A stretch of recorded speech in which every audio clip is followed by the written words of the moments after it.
자, 오늘은 사무엘상 강의 5번째 시간이고요. 블레셋 사람들의 속마음이란 제목으로 말씀을 나누겠습니다. 이스라엘과 블레셋이 아벡에서 전투해서 블레셋이 이겼습니다. 사무엘상 4장은 전쟁에서 패배한 이스라엘의 진영 쪽을 보여주고 있고요. 사무엘상 5장은 전쟁에서 승리한 블레셋 진영 쪽을 보여주고 있습니다. 전쟁에서 승리한 후에 블레셋 사람들은 하나님의 언약궤를 자신들의 신전에 가져다가 놨습니다. 거기서부터 하나님의 심판이 블레셋 온 땅에 임하게 되는 그런 이야기가 사무엘상 5장의 말씀인데요. 본문에서 오늘 우리가 주목하고 싶은 것은 블레셋 사람들의 마음입니다. 블레셋 사람들이 하나님을 향해 가지고 있었던 태도에 대해서 보기 원합니다. 오늘 사무엘상 5장을 통해 블레셋 사람들의 마음을 보면서 우리 안에도 존재할 수 있는 이 죄인들의 옛사람의 본성, 하나님을 향한, 하나님을 거부하는 그런 옛사람의 본성을 잘 절제시키고 우리가 잘 다스려서 하나님 앞에서 한 주간도 바른 마음으로 건강하게 살아갈 수 있게 되기를 바랍니다. 첫 번째로 블레셋 사람들이 당시 품었던 마음은 하나님 외에 다른 것들이 더 강하다라고 여기는 마음이었습니다. 하나님 외에 다른 것을 더 강하게 여기는 마음. 자, 고대 전쟁은 신들의 전쟁이었다고 합니다. 이스라엘과 블레셋이 전쟁하면 이스라엘의 신과 블레셋의 신이 전쟁한다라고 당시 사람들 생각했습니다. 그런데 아벡에서 블레셋이 승리했기 때문에 블레셋 사람들은 자신들의 신이 더 강하다고 생각했고 여호와의 언약궤를 가져와서 다곤의 신전 안에 두면서 다곤이 여호와보다 더 강하다는 것을 온 세상에 자랑하고 싶었습니다. 자, 그런데 다곤의 신전 안에서 어떤 일이 일어난 것이죠? 다곤이 하나님의 언약궤 앞에서 넘어져 있는, 자빠져 있는 그런 일이 일어났습니다. 블레셋 사람들은 처음에 이 일이 우연이기를 바랬습니다. 그래서 일단 그냥 넘어가고 다곤을 다시 세워놨죠. 근데 다음날 보니까 다곤이 또 넘어져 있었는데요. 이번엔 그냥 넘어진 것이 아니고 목과 두 손들이 잘려 있었습니다. 고대 전쟁에서 승리한 장수는 패배한 장수의 머리와 오른손을 잘라서 승리의 기념물로 자신들의 진영에 가져와서 승리를 즐겼다고 합니다. 다곤의 머리와 손목이 잘라진 것은 이스라엘이 전쟁에서 패배했지만 여호와가 패배한 것은 아니다. 여호와 하나님이 다곤보다 더 강하다라는 메시지를 딱 잘라서 분명하게 블레셋에게 전달하고 있는 것이죠. 더군다나 다곤이 2번 넘어졌다는 것은 이 일이 우연히 일어난 일이 아니고 여호와가 행하신 일이다 라는 클리어한 메시지를 전달하고 있는 것입니다. 자, 그런데도 블레셋 사람들의 반응은 어떻죠? 그 사실을 부인하고 싶었습니다. 그 사실을 외면하려고 합니다. 여호와가 다곤보다 더 강하니까 이제부터 다곤을 믿지 않고 다곤을 버리고 여호와를 믿겠다고 한 것이 아니고 계속 다곤을 믿으려고 했다. 이것이 죄인들의 본성이라는 겁니다. 5절의 말씀입니다. 그러므로 다곤의 제사장들이나 다곤의 신전에 들어가는 자는 오늘까지 아스돗에 있는 다곤의 문지방을 밟지 아니하더라. 여호와가 다곤을 쳐서 다곤이 지금 몸뚱아리만 남았는데요. 그 사실이 확인됐는데도 불구하고 블레셋 사람들은 여호와를 믿는 것이 아니고 몸뚱아리만 남은 다곤을 믿었다라는 겁니다. 성도 여러분, 하나님이 하나님 되시는 것이 분명한데도 하나님이 인정하기 싫은 마음, 하나님 외에 다른 것들이 강하다고 믿고 싶어하는 마음이 부패한 죄인들의 마음입니다. 그래서 죄인들은 마음의 신전에 자꾸 돈을 가져다 놓고 명예를 가져다 놓고 지식을 가져다 놓고 물질을 가져다 놓고 그것들이 강하다는 것을, 그것들이 나의 안전을 지켜주고 나에게 만족을 주고 내 삶에 의미를 준다고 믿고 싶어 한다는 거죠. 다곤은 여호와가 치셔서 이제 몸뚱아리만 남았습니다. 다곤은 블레셋을 지켜주는 신이 아니었습니다. 그런데도 블레셋 사람들은 여호와 믿기를 거부하고 다곤을 고집합니다. 성도 여러분, 하나님 외에 다른 것을 고집하는 이런 모습이 우리 안에도 있지 않을까요? 몸뚱아리만 남았는데도 여전히 돈이 강하다고 믿고 싶고, 그래도 명예가 중요하다라고 생각했어. 명예를 내 마음의 신전에 갖다 놓고 하나님과 더불어 섬기려는 그런 마음이 우리 안에서 오늘 아침 발견되진 않습니까? 성도 여러분, 무엇이든지 우리가 신격화시켜서 우리의 마음의 신전에 모셔다 놓는 것은 그것이 얼마나 우리 생각보다 강하지 않고 얼마나 쉽게 부러질 수 있는지 하나님께서 꼭 보여주십니다. 따라서 하나님이 주신 재물을 우리가 정말로 잘 관리하고 싶으면요, 재물을 신전에다 모셔다 놓지 말아야 됩니다. 그것이 재물을 제일 잘 관리할 수 있는 이 세상의 지혜로운 방법입니다.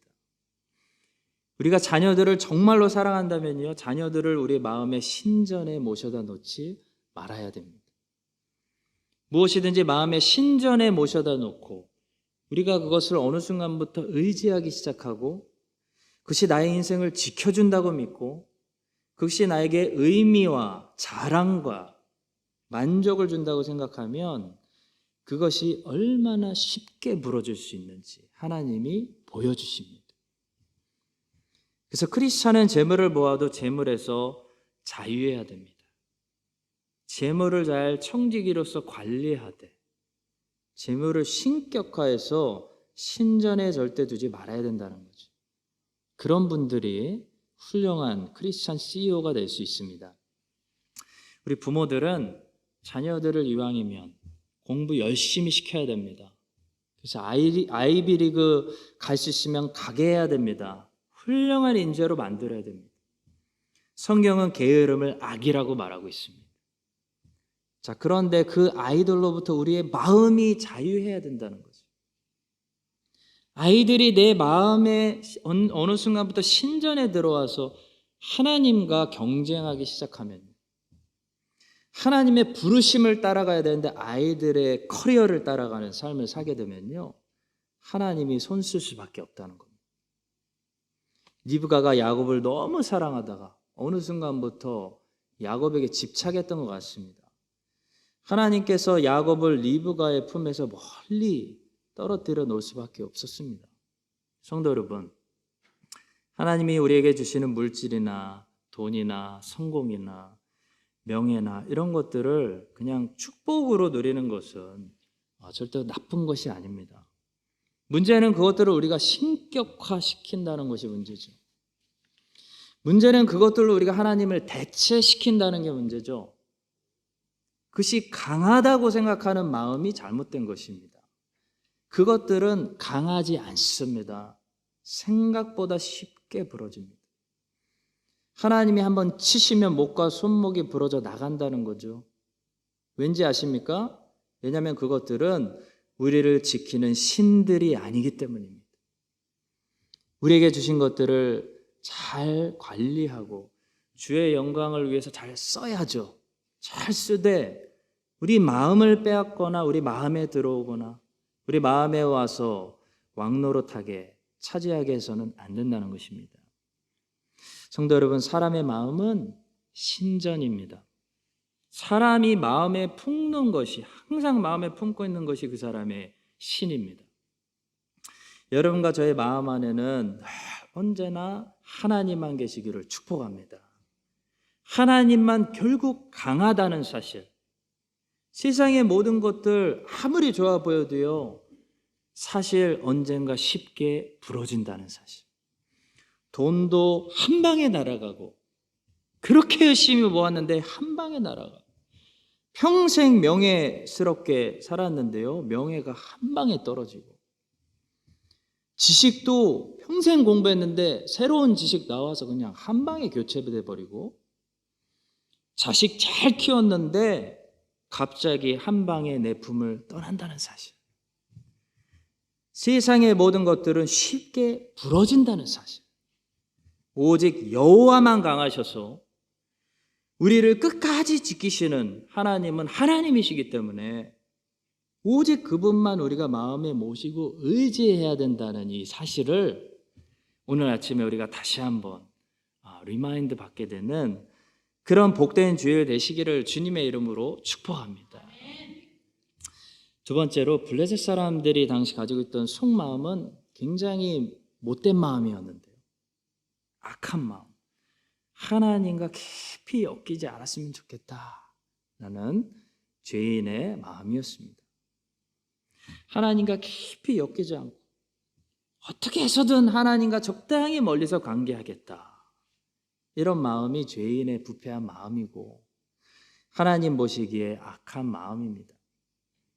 요한계시록은 이런 마음을 뭐라고 부르냐면 미지근한 상태, 예수님이 토해내시는 상태라고 부르죠.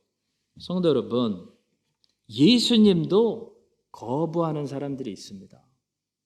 토해낸다는 것은요, 거부한다는 거죠. 거절한다는 겁니다.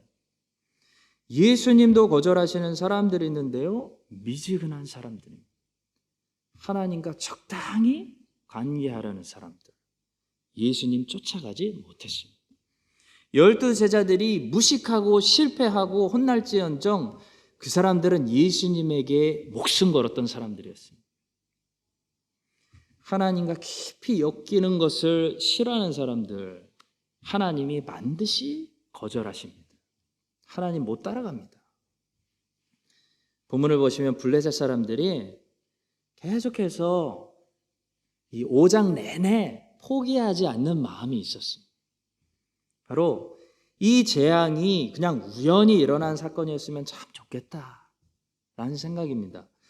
그들은 이 일들이 여호와와 무관하게 일어난 일이기를 계속 포기하지 않고 바라고 있습니다. 그래서 계속 테스트를 합니다. 아니겠지, 우연이겠지. 테스트를 해요. 다곤이 처음에 여호와 언약궤 앞에서 자빠졌을 때 아니겠지, 설마. 우연이겠지. 다시 세워놓습니다. 그래서 다시 세워놨는데 다음날 보니까 다곤이 또 넘어져 있었죠. 손과 발까지 잘려 있습니다. 거의 확실하죠. 그런데도 여호와를 인정하지 않습니다. 결국 아스돗의 독종이 일어나서 많은 사람들이 죽어나가기 시작하는 끔찍한 재앙이 임합니다. 6절의 말씀입니다. 여호와의 손이 아스돗 사람에게 엄중히 더하사 독한 종기의 재앙으로 아스돗과 그 지역을 쳐서 망하게 하니. 자, 그제서야 비로소 블레셋 사람들의 일부는 여호와의 언약궤 때문이다. 여호와 때문이다. 여호와가 우리를 치고 있다라고 인정하기 시작했습니다. 7절의 말씀입니다. 아스돗 사람들이 이를 보고 이르되 이스라엘 신의 궤를 우리와 함께 있지 못하게 할지라 그의 손이 우리와 우리의 신 다곤을 친다. 인정하기 시작했죠. 자, 그래서 여호와의 언약궤를 처리하기로 결정을 했는데요. 이때 블레셋의 리더들은 여호와의 언약궤를 이스라엘로 돌려보내지 않고 끝까지 고집을 부리면서 블레셋의 다른 도시 가드로 옮기기로 결정합니다. 여러분, 블레셋 리더들이 왜 여호와의 언약궤를 이스라엘로 곧장 보내지 않고 가드로 옮겼을까요? 한 번 더 보자는 겁니다.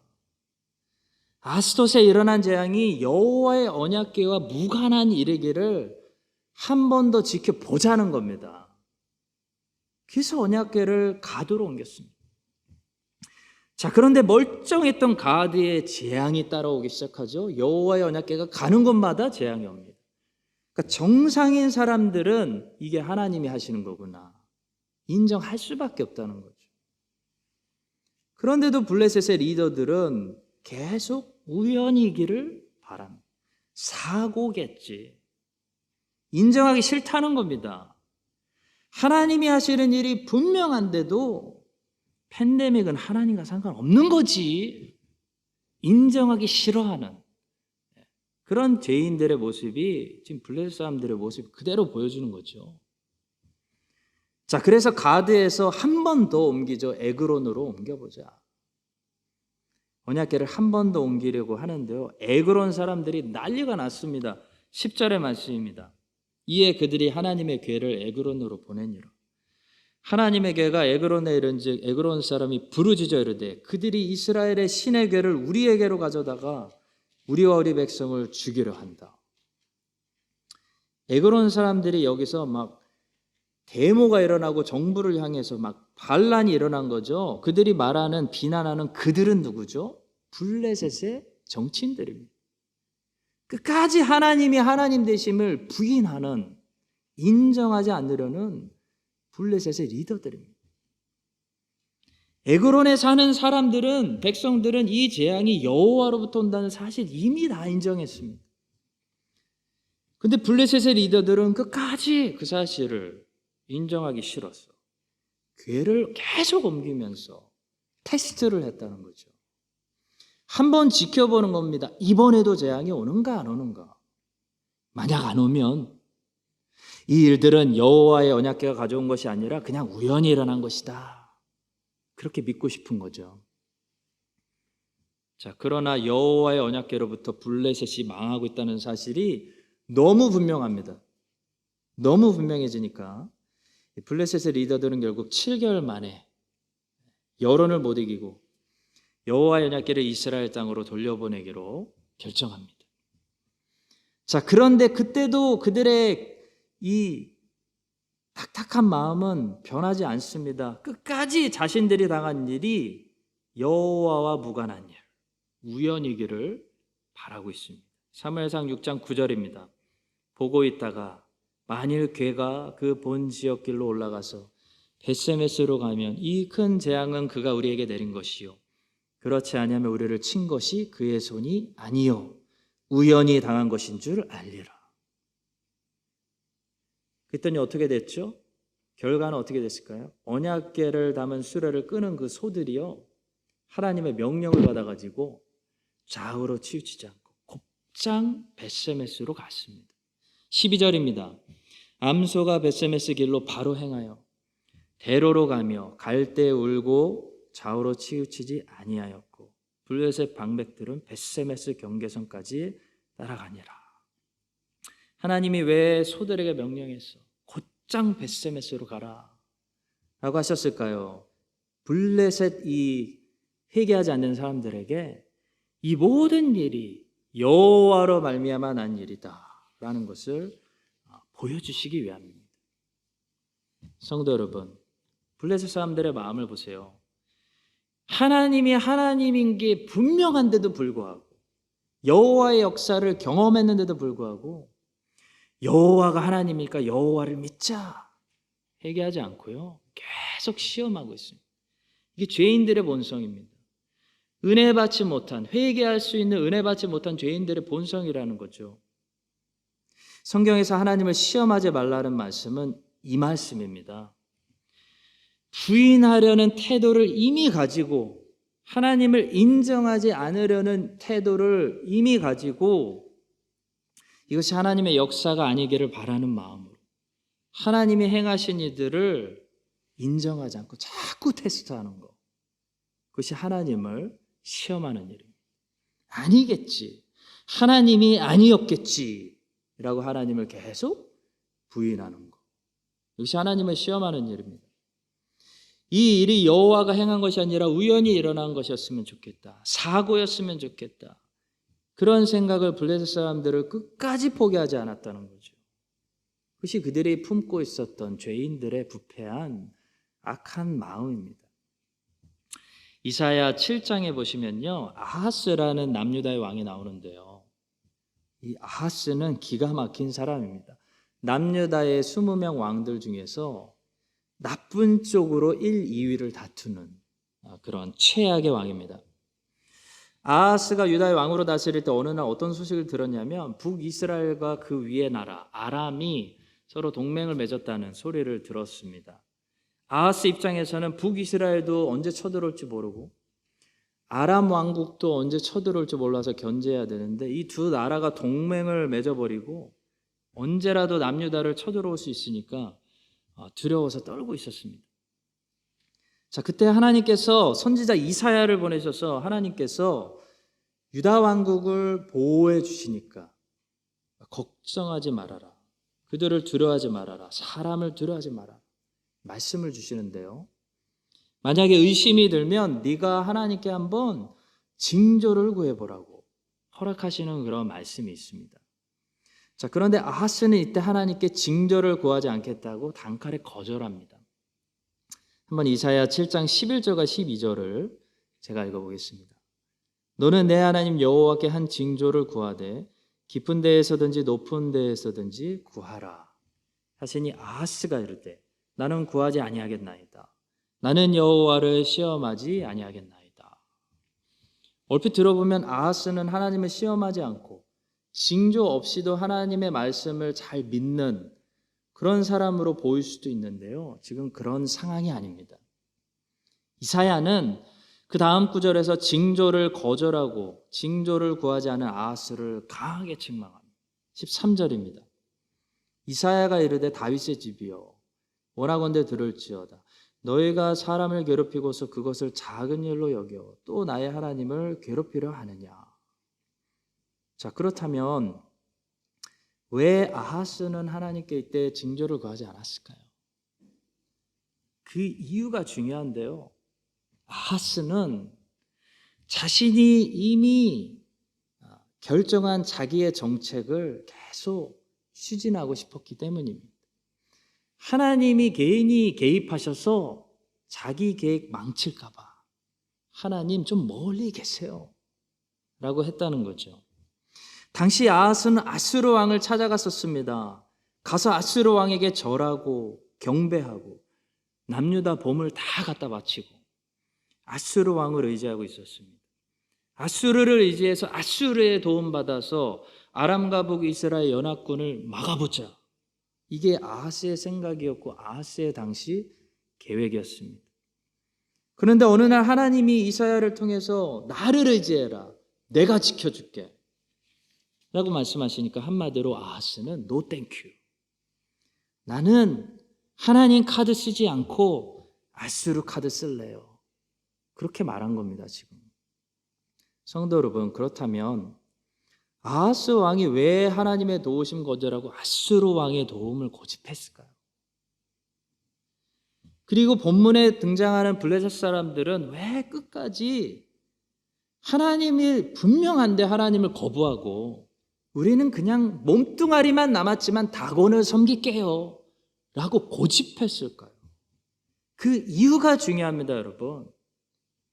바로 지금 이것이 하나님이 행한 일이라고 인정해 버리면요, 그분께 돌아가서 그분께 순종해야 되기 때문입니다. 성도 여러분, 아하스가 죽을 때 죽더라도 도와주시겠다는 하나님 거절하고 아수르 왕을 의지하는 것은요, 하나님 인정해 버리면, 하나님 도움 받아 버리면 그분을 이제부터 왕으로 섬겨야 된다는 것을 잘 알기 때문입니다. 오늘날도 많은 죄인들이 이 이유 때문에 하나님과 거리 두기를 하고 하나님의 깊은 간섭하심, 개입하심을 no thank you, 거절하고요, 하나님으로부터 독립해서 살아 차라리 자기 힘으로 살아가려고 한다는 거죠. 그냥 내 실력으로 공부해서 내가 원하는 대학에 가서 내가 원하는 대로 살겠습니다. 괜히 기도해서 지금 하나님의 도움 받았다가 하나님이 내가 하고 싶은 거 못 막으시면 어떻게 합니까?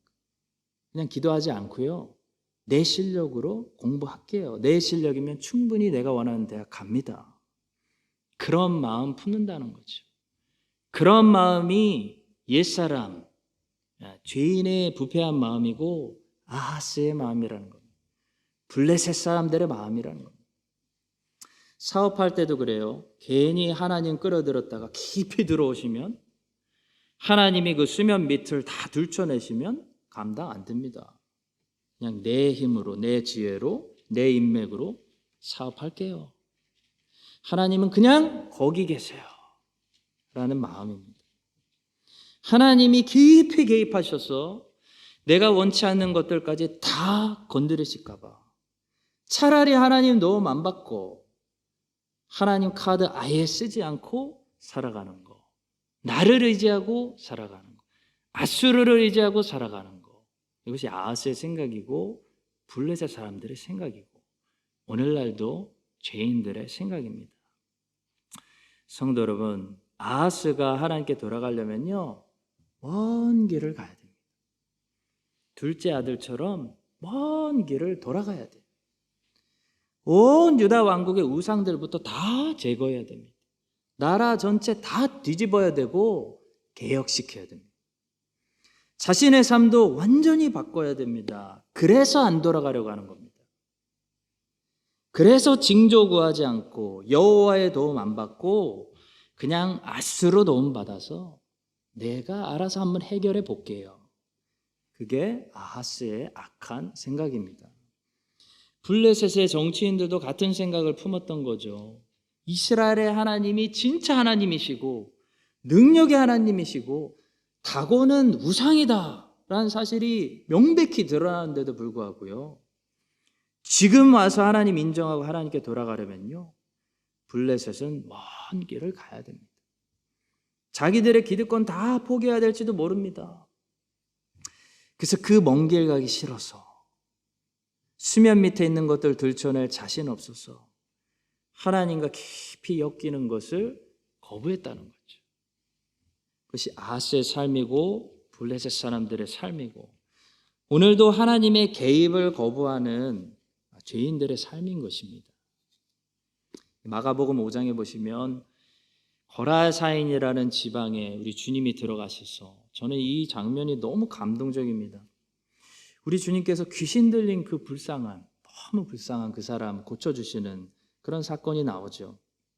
군대라는 귀신들이 전부 돼지 속으로 들어가서 돼지들이 바닷속으로 침몰했습니다. 한 영혼 살리느라고 그 지역의 경제와 사업이 좀 망했습니다. 자, 그래서 그 동네 사람들이 나와서 주님께 급기야 그런 부탁을 드렸습니다. 저는 이 구절이 성경에 나와 있는 어떤 말씀보다도 가장 슬픈 구절이라고 생각합니다. 마가복음 5장 17절의 말씀. 그들이 예수께 그 지방에서 떠나가시기를 간구하더라. 성도 여러분, 예수님 보고 제 인생에 깊이 개입하셔서 다 흔들어 놓고 들춰내지 마시고 떠나주세요. 좀 나가주세요. 적당히 거기 좀 계세요. 라고 말하는 사람들처럼 세상에서 제일 저주받은 비참한 피조물들이 없습니다. 거라사인 동네 주민들은 돼지 떼가 아까워서 돼지 지키고 농장 지키려다가 눈앞에서 영생의 주님을 차버렸습니다. 아하스는 겨우 지금 존재하지도 않고 못 사는 나라 아수르 도움을 받으려다가 전능하신 하나님이 도와주시겠다는데 전능하신 하나님의 도움을 차버렸습니다. 블레셋 사람들은요 겨우 몸뚱아리만 남은 스스로 일어나지도 못해서 세워줘야 되는 그 다곤 앞에 굴복하겠다고 여호와 앞에 굴복하는 것을 포기했습니다. 사랑하는 성도 여러분, 예수 그리스도를 멀리하는 것보다 이 세상의 피조물에게 일어날 수 있는 최악의 심판과 저주와 재앙은 없습니다. 그게 이미 저주이고 심판인 것입니다. 반대로 예수 그리스도를 가까이 하는 것보다 이 세상의 어떤 피조물들에게도 일어날 수 있는 최고의 복은 없습니다. 예수님을 가까이 하는 것이 우리에게 생명이고 복입니다. 주님은 말씀하십니다. 내 안에 거하라. 나와 연합하자. 그 깊이 간섭하시는, 다스려 주시는, 통치해 주시는 그 거리까지 우리를 오늘도 초대하고 계십니다.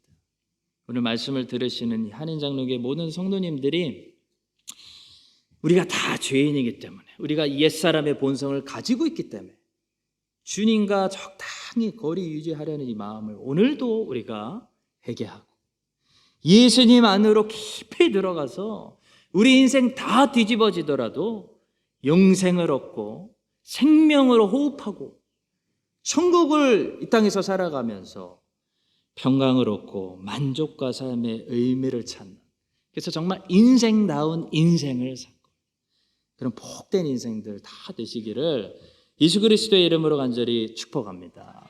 기도하겠습니다. 우리에게 생명이 되시고 호흡이 되시고 길과 진리가 되시는 주님, 주님과 떨어지고 주님으로부터 분리되고 독립되는 것이 사망이고 지옥이고 심판입니다. 오늘 복된 주일에 한인장로교회 모든 성도들 주님 안으로 깊이 이끌어 주시고 주님과 하나 되고 연합되는 성령의 은혜가 우리 모두에게 넘치게 하여 주시옵소서. 우리 마음의 신전에 주님 외에 다른 모든 것들 모셔놓지 않게 하시고, 아무리 강해 보여도 인생 살아보니 쉽게 부러집니다. 오직 주님만 의지하고 주님만 섬기며 다른 주신 것들 감사함으로 잘 관리하고 다스리는 복된 기름진 인생들 다 되게 하여 주시옵소서. 예수 그리스도의 이름으로 기도합니다. 아멘. 지금은 우리 주 예수 그리스도의 은혜와 하나님 아버지의 무한하신 사랑과 성령 하나님의 교통하심이 하나님과 적당히 거리를 유지하는 우리 미지근함을 매일 회개하고 중심의 주님을 왕으로 모시며 잘 살아가기로 결단하는 모든 주의 자녀들 위해 이제부터 영원까지 함께 하시기를 간절히 축원드립니다.